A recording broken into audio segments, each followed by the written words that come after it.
castles, citadels of world heritage.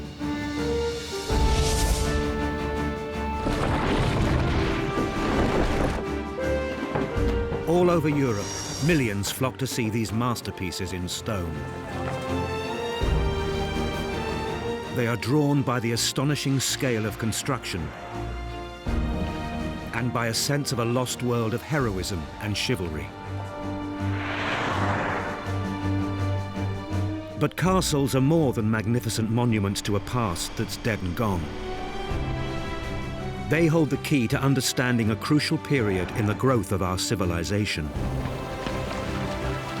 In this series, we're on a journey to discover how castles were built and why they were constructed the way they were, how that changed over centuries, and why they still have a grip on our imagination today.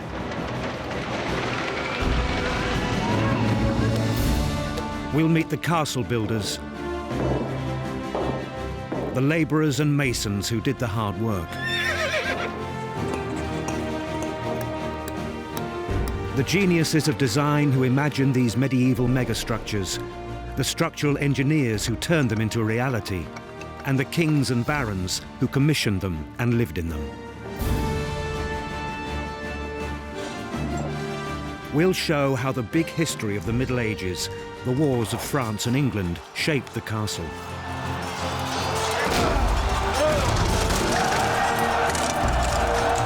And how, in 1,000 bloody sieges and battles, the castle changed the course of that history.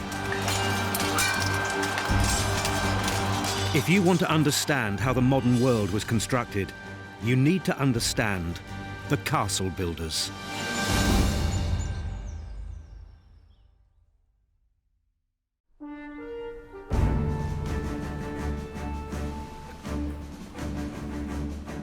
How do you capture a castle?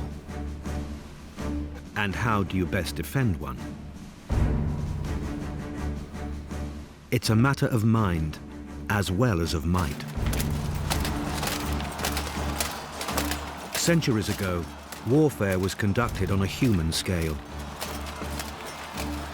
But even without today's weapons of mass destruction, a military onslaught could be a frightening experience.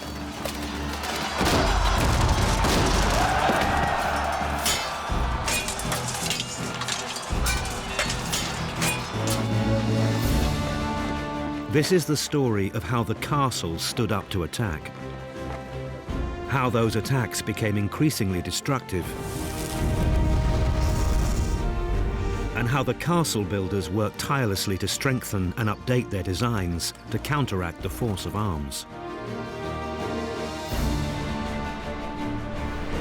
Sometimes they seem to come close to building the perfect, impregnable castle, only for yet more powerful weapons to be unleashed against it. So you have your great stone-throwing machines, your catapults, your trebuchets, and you try and smash your way in and bring the castle crashing down. In this war of escalating threats, the castle is surprisingly resilient. Cromwell doesn't have the firepower that he needs to break through these huge medieval defences. But will there come a time when surrender becomes inevitable? Stone walls will splinter and crack because they can't absorb the energy of a fast-moving cannonball.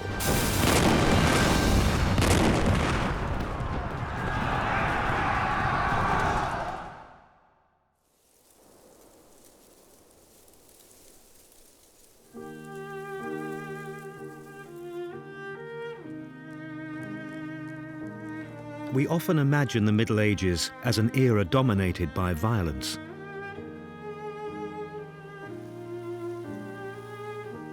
It's a rather unbalanced picture. For long periods right across Europe, people experienced peace and stability. Even those who had to work the land saw their health improve and their living standards rise. But in the end, they were ruled by coercion.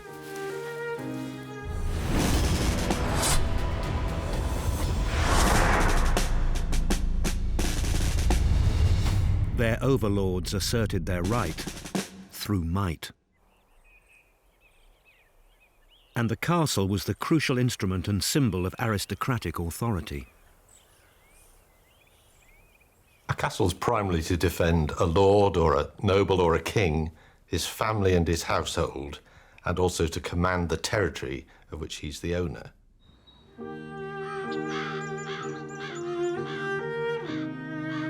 From the 10th century onwards, thousands of castles sprang up all over Western Europe.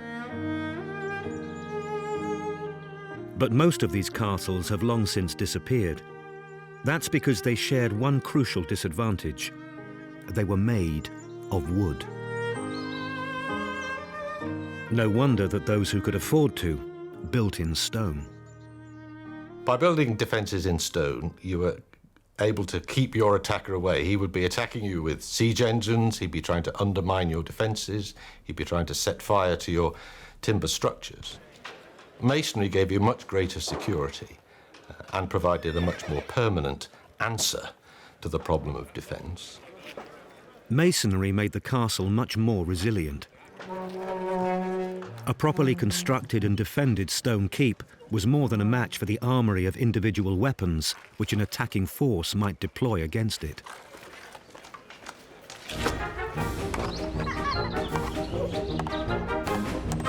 Most of these weapons are familiar to us.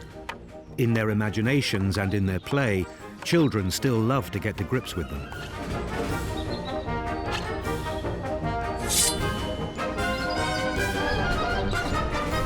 But back in medieval times, weapons were a deadly serious matter.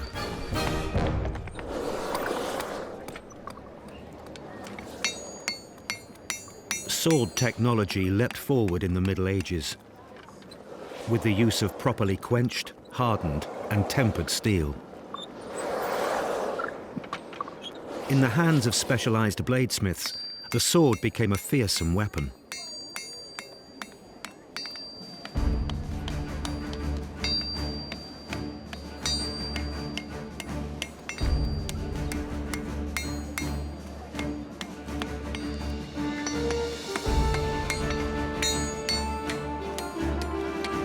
Swords were forged in a great variety of forms.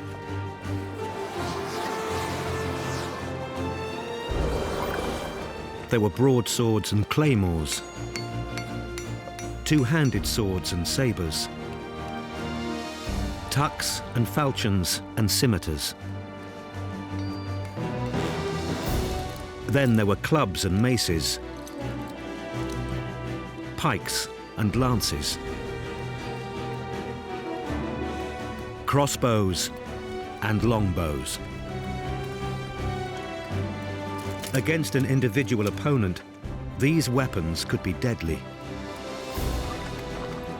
And on the open battlefield, an armed knight could wreak havoc. But against a castle wall, none of this was of much avail. So military strategists began to turn to heavier armaments to try to force their way in. If you wanted to break down castle walls, you needed the heavy artillery of the Middle Ages, which was the trebuchet, which could throw missiles up to 100 pounds in weight, and you would try to form a breach in the wall by constant bombardment, by these devices with swinging arms that would sling these very heavy stones. There was a great skill in their construction and a great skill in their operation. So you have your great stone-throwing machines, your catapults, your trebuchets, and you try and smash your way in and bring the castle crashing down. That can work, though one struggles to think of examples where it actually brings a castle down. You know, you can weaken the walls, you could certainly terrify the garrison, but you need several consecutive good hits in the same place to weaken the walls. The trebuchet packed a decent punch, but it was no guarantee that the walls would come tumbling down.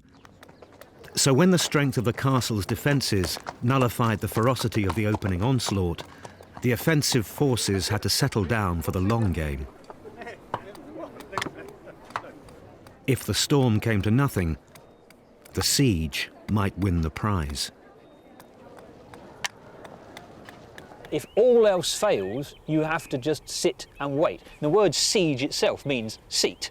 You're sitting down with your army, waiting for the other side to run out of resources. But of course, if they're well provisioned, if they've got 6 to 12 months of resources, you might wait a very long time, through the winter perhaps, under canvas, and your troops might start to mutiny. You've got to keep your men healthy as well, and they're the ones without shelter. So it's a war of attrition.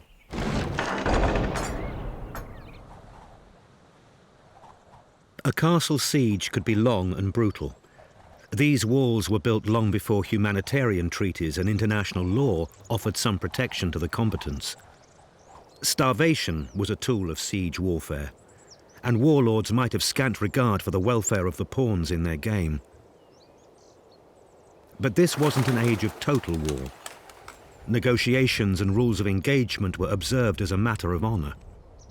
You could agree an honourable surrender in which the defenders were allowed to leave the castle or the town, and they would leave unmolested, but the attacker would take possession. And that was part of a sort of unwritten rules of war, that you often would agree a timetable in which this took place.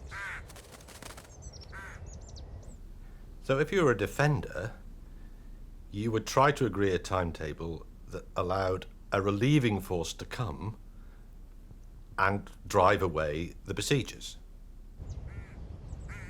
If the defenders failed to honour a negotiated date of surrender, they gave up their right to safe passage, and they could only pray that the castle didn't fall into enemy hands.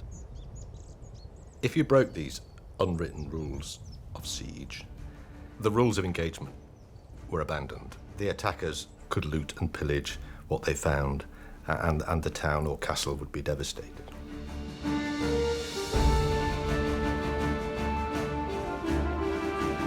One of the most famous sieges of the Middle Ages happened at Rochester in Kent.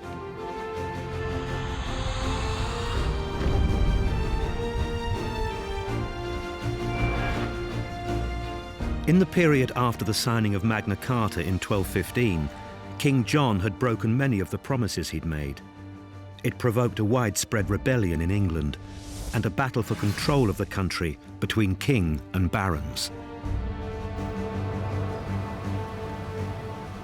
As today, Rochester Castle stood guard over one of the few bridges across a crucial waterway, the River Medway. When rebel barons seized the castle, King John knew he had to act. The king's men soon managed to regain control of the bridge,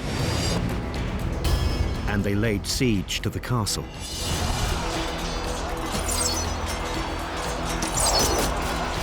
The siege of 1215 was one of the bloodiest in English history. John was in no mood to be merciful. The king's archers sent volley after volley over the walls of the castle.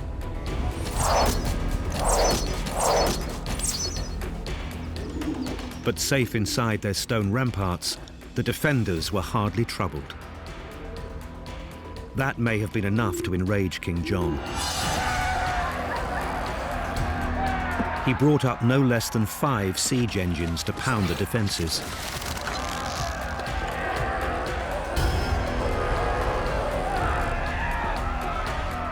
Rochester was going to be tested by trebuchet.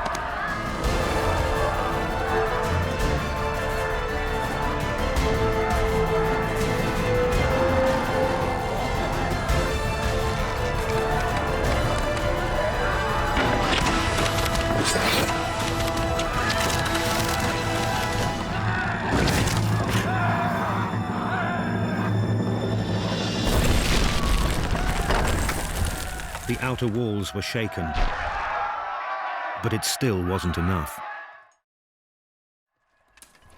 Eventually, the king's men hit upon a different tactic.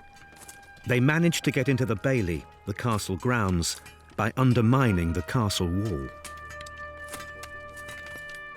The rebels retreated to the heart of the castle, the keep, and that had been designed to withstand any onslaught. Rochester Castle had been built a century before the siege for William of Corbeil. a Norman prince-bishop. As Archbishop of Canterbury, William had overseen the completion of the cathedral there. He knew how to build robust structures. William's keep at Rochester was an imposing structure. 35 meters high, it was one of the tallest in England, dominating the surrounding countryside. But its design had one crucial weakness and one hidden strength. King John may not have known either of those things, but he had a secret plan of his own. "Send to us," he ordered his men, "with all speed by day and night, 40 of the fattest pigs." It was not such a crazy idea. In an age before gunpowder, pig fat could set a fire blazing with almost incendiary force. Inside the keep, the defenders must have been wondering what was happening. King John's men had dug a tunnel under the southeast corner of the keep. They'd shored up the foundations with wooden pit props. Then, with the fat from the pigs, they ignited a fire. The props, the tunnel, and the tower above came crashing down.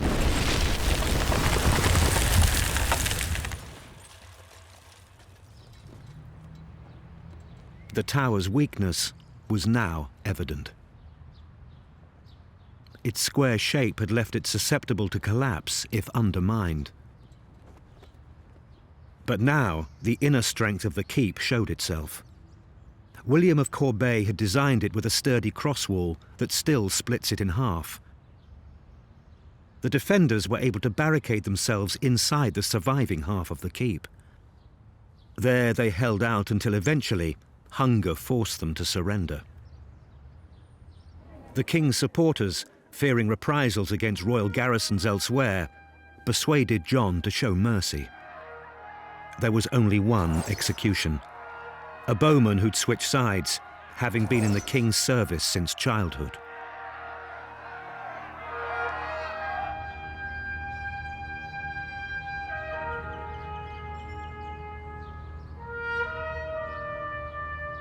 Later, the breach in the keep was rebuilt, this time as a stronger round tower, with an outer barbican to protect it.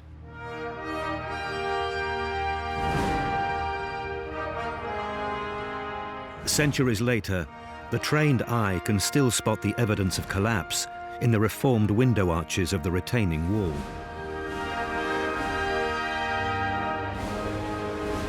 And the chroniclers said of Rochester that our age has not known a siege so hard-pressed nor so strongly resisted.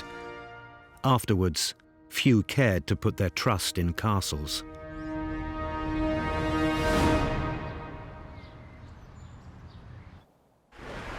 But the truth is that the castle was trusted to do its job.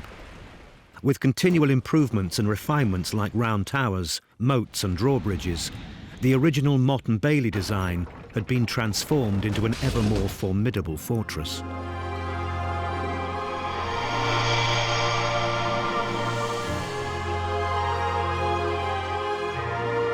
Two decades before the Rochester siege, King John's brother, Richard the Lionheart, had found a way to combine numerous round towers in one unbroken defensive line.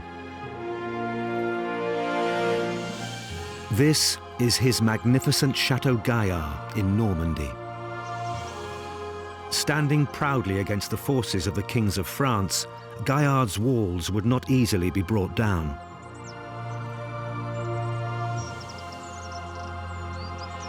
Donc Richard Cœur de Lion va faire construire une fortification en forme de triangle pour bloquer l'arrivée française ou ennemie. Et le château est construit de telle sorte qu'il y ait plusieurs retranchements, donc plusieurs murs d'enceinte. Ce château va se défendre de façon passive en espérant un petit peu fatiguer les ennemis avant qu'ils arrivent au cœur du château.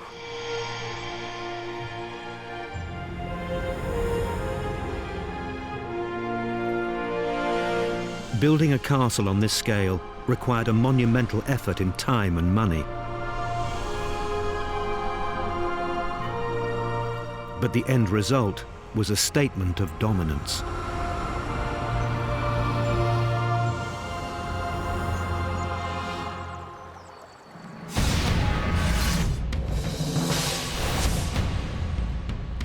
Chateau Gaillard stamped Richard's authority across a wide swathe of Normandy. Back across the Channel, his brother John was still battling to keep his grip on power. Dover Castle, known as the Key to England, shows him struggling to keep up in this period of transformation in defensive construction.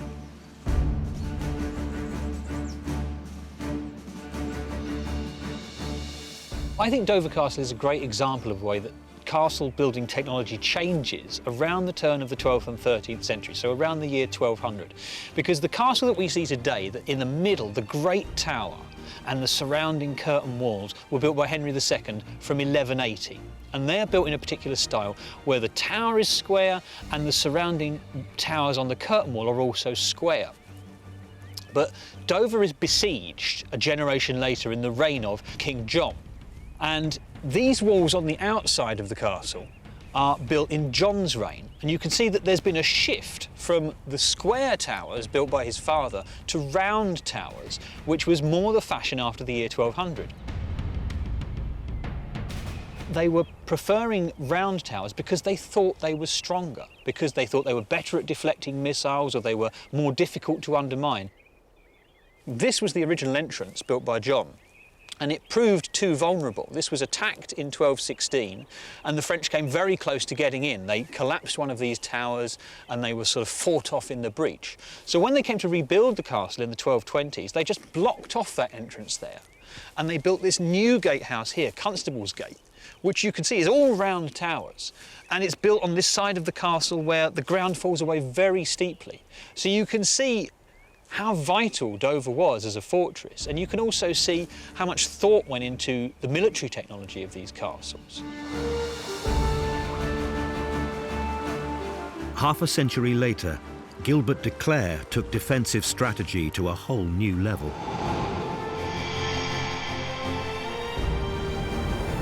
Caerphilly was the first castle in Britain designed to be defended by walls within walls.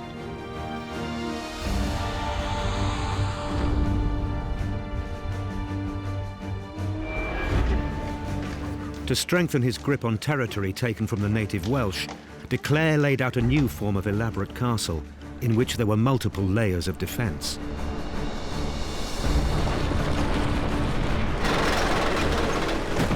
Every time an attacker overcame an obstacle, he would be faced by a new one. Penetrating one gatehouse led only to another. Crossing a drawbridge meant facing a portcullis and a further set of doors. And at every turn, the attacker would be exposed to crossfire from the adjacent towers and curtain walls.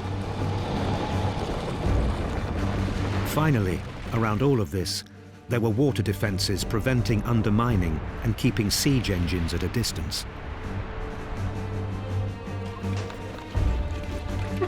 Thanks to the efforts of the castle builders, defensive technology was advancing rapidly.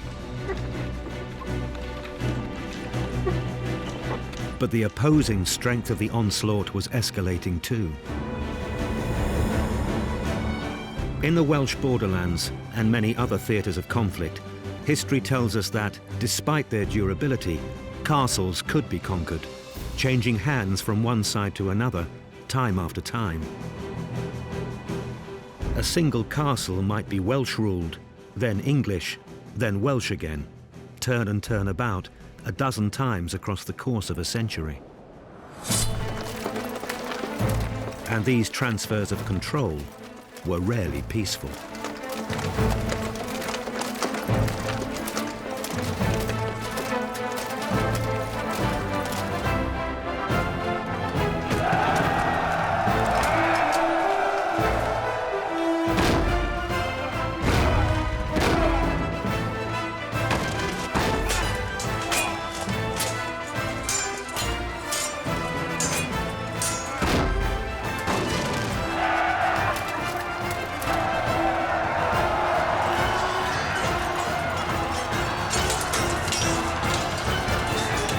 Faced with such devastating onslaughts, the search began all over Europe for the perfect castle, the one that could not be taken, the one that could stand against any storm.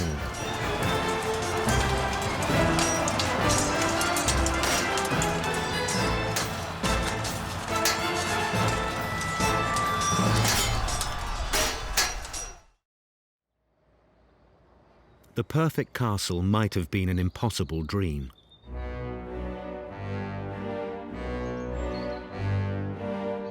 But if any citadel anywhere in Europe came close to being impregnable, it was surely this one.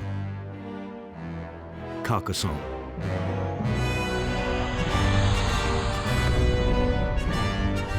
Carcassonne lies in the southwest of France, within striking distance of the Pyrenees. It's a strategic location, standing guard over the borderlands between France and the ancient kingdom of Aragon in northern Spain. The fortified city is concentric in design, with 2 outer walls complete with turrets, crenellations, and 53 towers and barbicans. A main gate, the Porte Narbonnaise, forms the only entry into the city. It's guarded by 2 flanking towers and a double barbican.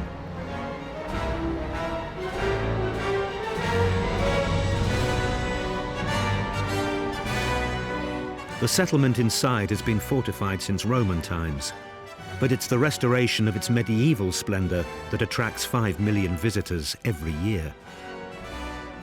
Alors cette cité, quand vous la regardez derrière moi, vous voyez que c'est quand même un élément unique en Europe, de par sa conservation. Et je pense que c'est ça que les gens viennent chercher ici, parce qu'on a un ensemble complet. Alors certes, elle a été restaurée par Viollet-le-Duc au XIXe siècle, mais seulement sur un tiers de l'ensemble. Et on peut retrouver ici les éléments constitutifs de cette défense du château fort. Reprenez vos yeux d'enfant et venez ici avec vos enfants, c'est ce que font les gens d'ailleurs. Ils viennent admirer un système de défense. Its defensive system is what makes Carcassonne special. It has its origins in the 13th century, when a crusading army freed Carcassonne from the Cathar heresy which had shaken Christian Europe. The new ruler of Carcassonne was Simon de Montfort. An ultra-Orthodox Catholic, he brutally suppressed the Cathars. Thousands died as he harried them all over Languedoc.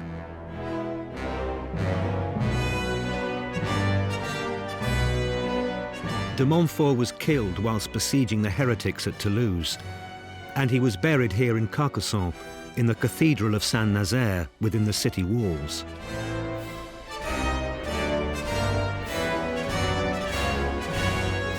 After de Montfort's death, a series of French kings strengthened the defences further, turning Carcassonne into one of the greatest fortresses in Christendom. At the centre of it all is the Count's Castle, the seat of feudal power. The massive east gate is protected by a barbican and a series of formidable towers. Beyond the castle, the whole of the fortified town is enclosed by the inner and outer walls built to exploit Carcassonne's natural topography. This is a defensive system on a grand scale.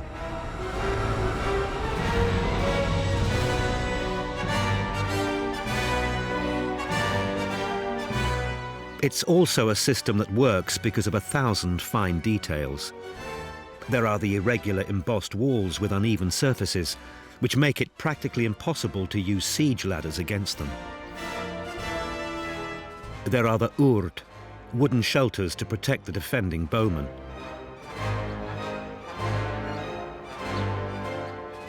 And the bretèches, or brattices, balconies with machicolations, murder holes, offering deadly line of sight to the attackers below.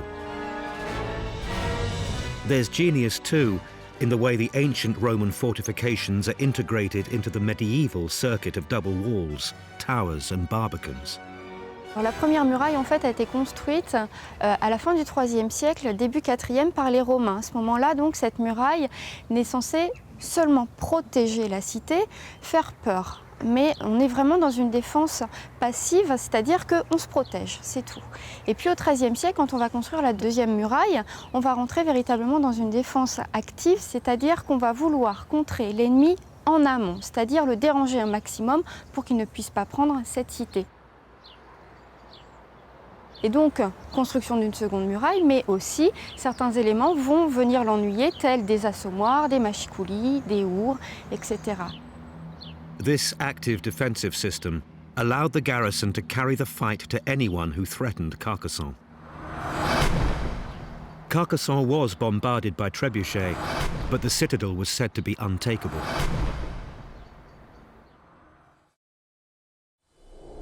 It was certainly a match for one of England's most gifted military leaders, the Black Prince.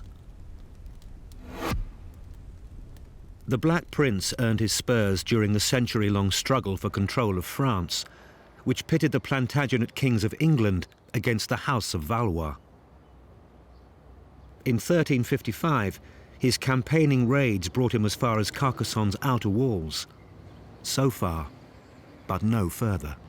Alors le prince noir, effectivement, va venir jusqu'à Carcassonne durant la guerre de 100 ans, mais il ne s'approchera pas de la cité. On est à cette période où il y a deux remparts qui protègent cette ville, et donc elle fait peur à ce prince noir. Donc il va s'attaquer à la ville basse, y mettre le feu à cette bastide Saint-Louis, mais la cité, il ne s'en approchera jamais.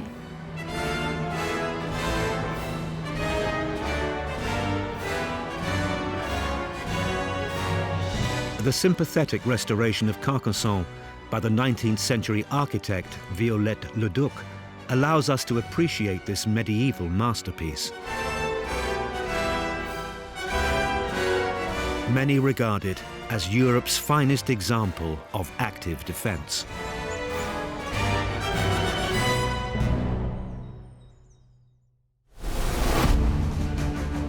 A powerful citadel could underpin the authority of its lord, or establish the rule of a king over a new territory.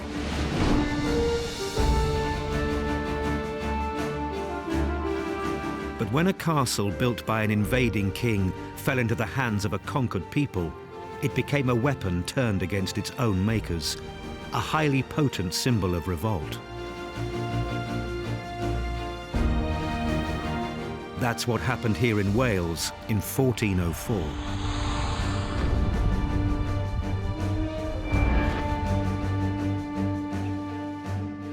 Harlech Castle had been built for the English King Edward I, part of his so-called Ring of Iron, designed to crush Welsh resistance. Edward had chosen the site well. Landlocked today, back then it stood directly on the ocean. Supplies and troops could be brought here by ship as well as overland. And in building it, Edward's master mason, James of St. George, had deployed the most formidable military engineering of its day. But a century later, none of that was enough to keep Harlech from falling into Welsh hands.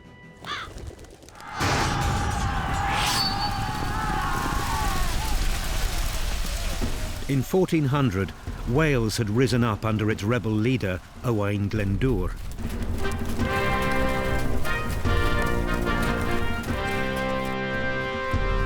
The Welsh saw Glyndŵr as the promised son who would deliver them from English rule.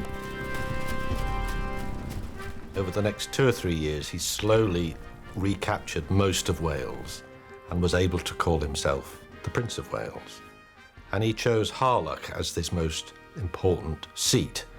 It was the ancient site of the Welsh king Bran, a mythological king, so it became the most significant site associated with Glyndŵr. And here he held court.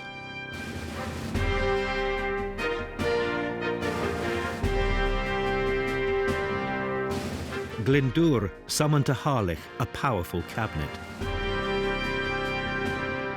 Together, they drew up a vision of an independent Wales, with its own church and parliament, its own laws and universities.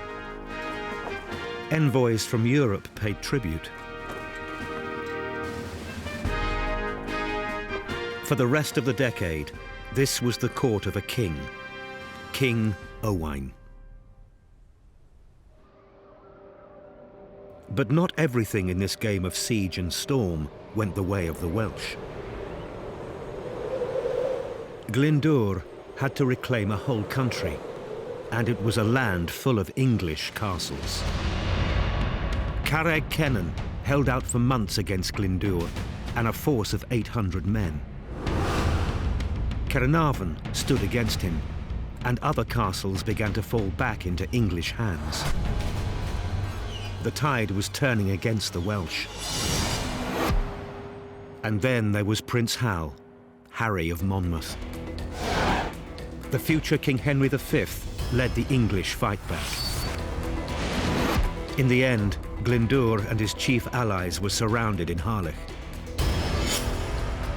Once more, this English castle was under threat, but this time it was the English themselves at the gates, and they came armed with an unfamiliar weapon. Harlech Castle is besieged in 1408, and it was besieged by cannon. So here we've got a new form of attack.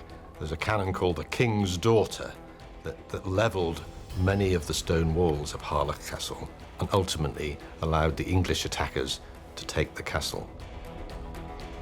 So here we see cannon used for one of the first times in an important English or Welsh siege, replacing the trebuchet as the principal form of attack. The revolt had passed its high water mark, but Glyndŵr himself managed to slip away, though history records little more of him.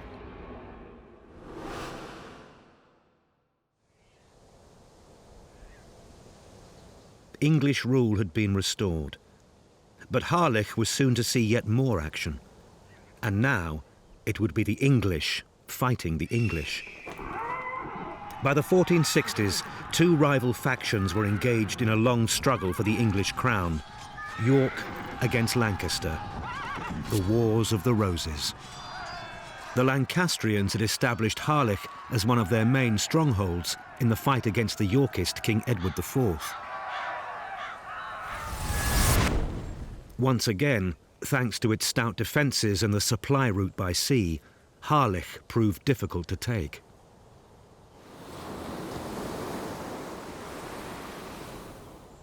As other fortresses fell, the castle became the last major Lancastrian stronghold. The Tudor family made it their centre of operations. French reinforcements sailed in to lend them support. In the end, the king had to mobilise an army 10,000 strong to seize the castle. But it was the Tudors who had the last laugh.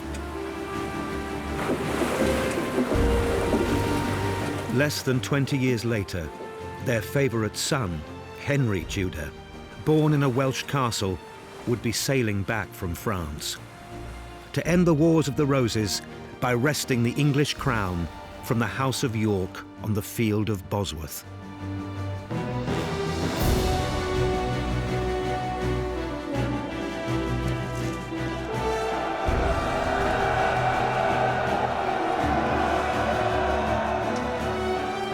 The Tudors brought stability to England. For the best part of 2 centuries, the British castle was left in peace, more a decorative symbol than a military tool. But in the 1640s, that all changed again.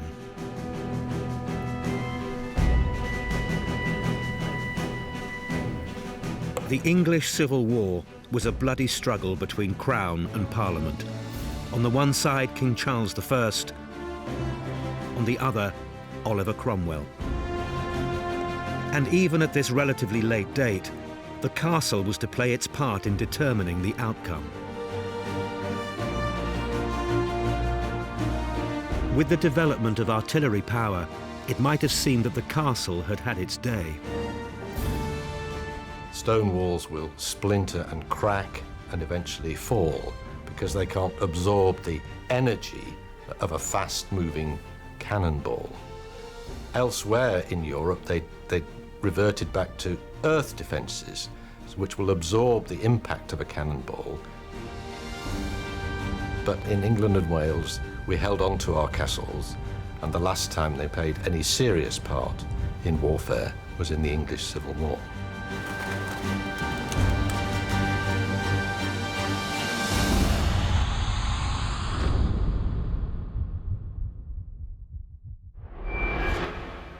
Raglan Castle had been built in the 1460s by Sir William Herbert. An astute politician and an enthusiast for the profitable French wine trade, his wealth had remodelled his family's castle on a much grander scale.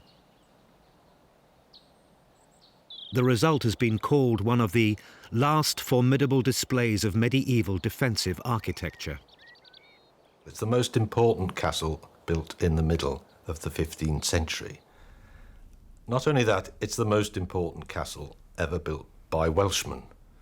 It started by Sir William ap Thomas, one of the heroes of the Battle of Agincourt, and completed by his son, Sir William Herbert, later Earl of Pembroke. William Herbert's hospitality was legendary. It inspired hymns of praise from scores of Welsh bards. Raglan Castle was the most hospitable place anywhere in Wales. Many of the poems celebrate the wines that were in the cellars of Raglan Castle.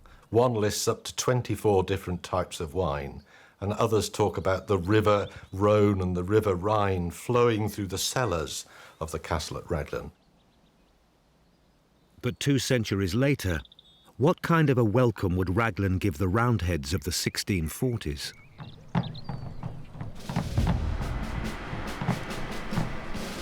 By the time the Parliamentary army pressed its siege on Raglan, the first phase of the English Civil War was effectively over.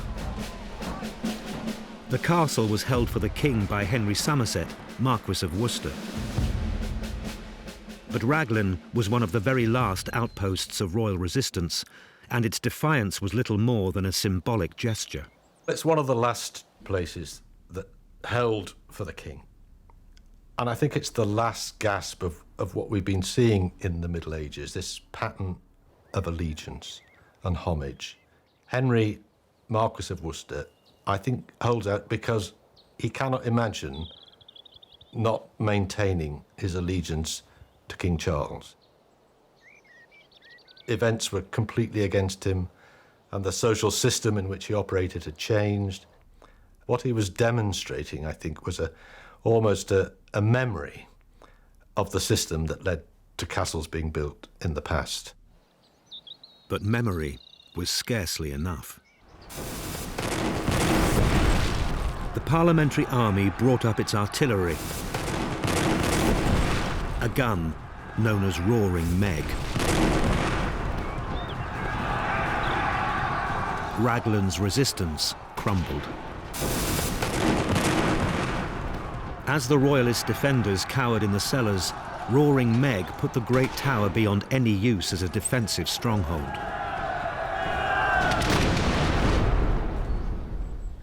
But the fall of Raglan wasn't quite the end of the Civil War, or of the castle as a fortress.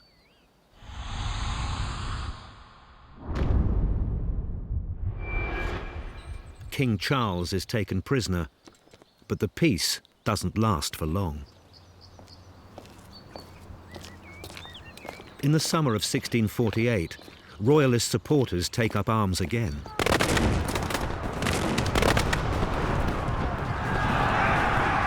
Cromwell's reaction is furious. His new model army cuts a swathe across the country. They triumph at the Battle of St. Fagans, leaving hundreds of royalists dead and taking thousands prisoner.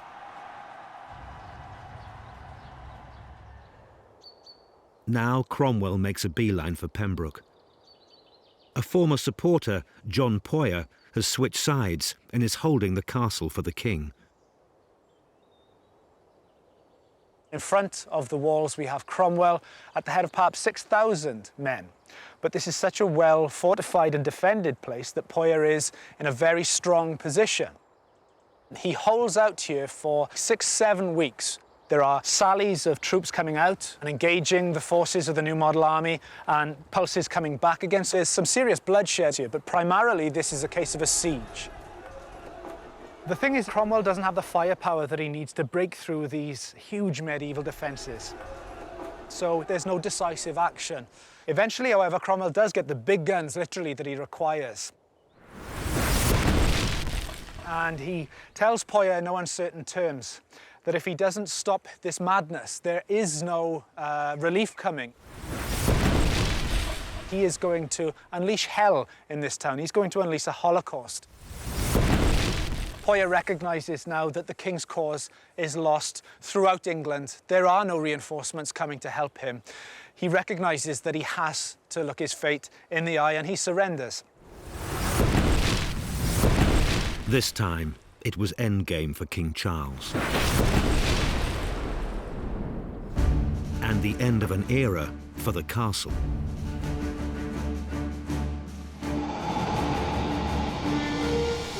The finessing of castle defences was a process that had taken hundreds of years. From the stone keeps of the Normans to the concentric walls of the later Middle Ages, and the active defence and architectural sophistication of citadels like Carcassonne. Castle builders were always battling to keep the castle strong. As they faced siege and storm, they devised structures which confronted the enemy with layer after layer of defence and exposed them to deadly peril at every turn. And even if, in the end, the castle had to bow to the inevitable in a new age of shock and awe, the work of the castle builders had proved itself amazingly resilient, always formidable, and sometimes close to impregnable.